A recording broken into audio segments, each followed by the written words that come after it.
Hi friends, welcome back to our channel Hamsalekha films. నేను మీ హంస. ఈ వీడియోలో పంచప్రయాగల్లోని 2 ప్రయాగల గురించి చూపిస్తాను.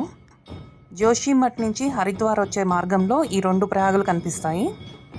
ఇప్పుడు చూస్తున్నది నందప్రయాగ్. ఋషికేశ్ నుండి 190 కిలోమీటర్ల దూరంలో ఉంటుంది. ఇక్కడ అలకనంద నది నందాకిని నదితో సంగమించి ముందుకి అలకనందగా ప్రవహిస్తుంది. ఇక్కడ నందుడు యజ్ఞం ఆచరించిన ప్రదేశం అని చెప్తారు. శ్రీకృష్ణుణ్ణి పుత్రుడుగా పొందడానికి ఈ ప్రదేశంలోనే నందుడు యజ్ఞం చేశాడట. ఇక్కడ నందగోపాలునికి చిన్న మందిరం ఉంటుంది. ఈ ప్రదేశంలోనే కణ్వ మహర్షి ఆశ్రమం ఉంది. దుష్యంతుడు శకుంతలని వివాహం చేసుకున్న ప్రదేశం కూడా ఇదే.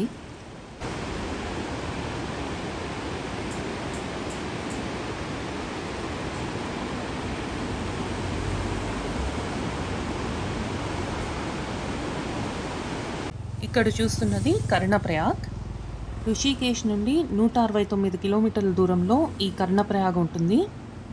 ఇక్కడ అలకనందా నది పిండార్ నదితో సంగమించి ముందుకి అలకనందా నదిగా ప్రవహిస్తుంది. ఈ ప్రదేశంలోనే కర్ణుడు సూర్యుడు గురించి తపస్సు చేశాడని చెప్తూ ఉంటారు. అందుకే కర్ణప్రయాగ్ అనే పేరు వచ్చింది.